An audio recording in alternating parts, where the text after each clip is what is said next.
Hello dear students, इस video में हम डिस्कस करने जा रहे हैं question why first ionization enthalpy of chromium is lower than zinc. यानी कि आयोनाइजेशन एंथैल्पी या जिसे आयोनाइजेशन पोटेंशियल कहते हैं, ये अगर पहले आईपी की बात करें यानी पहला फर्स्ट आयोनाइजेशन एंथैल्पी, ठीक, तो ये क्रोमियम का जो होता है वो लोअर होता है एज कम्पेयर टू जिंक। ऐसा क्यों होता है ये पूछा गया है इस क्वेश्चन में।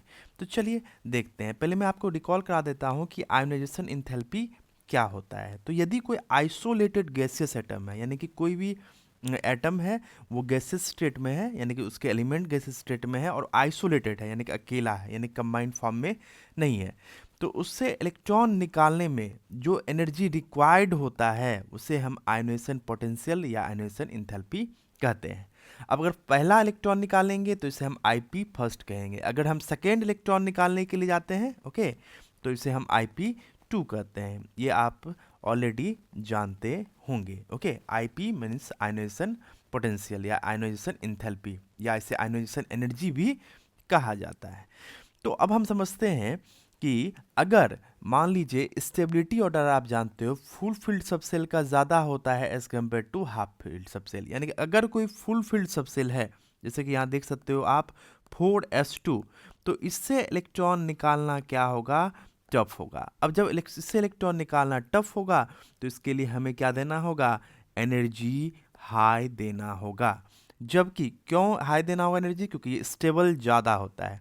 अगर ये हाफ फील्ड सबसेल है जैसे 4s1 है तो आपका इसका स्टेबिलिटी कम है, तो इससे इलेक्ट्रॉन निकालने के लिए हमें as compare to this one, okay, हमें क्या देना होगा, लो एनर्जी देना होगा। यानी कि इस केस में हाई एनर्जी दे रहे हैं तो आईपी ज़्यादा होगा, आईपी भी हाई होगा, और इस केस में हम एनर्जी कम दे रहे हैं तो आईपी क्या होगा, लो होगा। Do you understand? इतना कॉन्सेप्ट क्लियर है? तो अब क्रोमियम और कॉपर की बात करते हैं कि क्रोमियम का कम क्यों है एज कम्पेयर टू जिंक से। सॉरी, क्रोमियम और जिंक की बात करते हैं, क्रोमियम का कम क्यों है एज कम्पेयर टू जिंक के।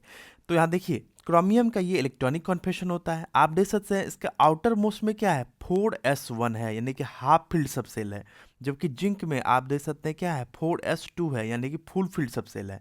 तो इससे इलेक्ट्रॉन निकालना आसान होगा, इसलिए लो एनर्जी रिक्वायर्ड होगा, यानी कि हम क्या कर सकते हैं, लो आयोनाइजेशन एंथैल्पी या आयोनाइजेशन पोटेंशियल होगा। क्लियर? जबकि इससे इलेक्ट्रॉन निकालने के लिए हमें हाई एनर्जी देना होगा, ओके, क्योंकि आप स्टेबल सबसेल से इलेक्ट्रॉन निकाल रहे हो, तो हमारा क्या होगा, हाई आयोनाइजेशन एंथैल्पी होगा।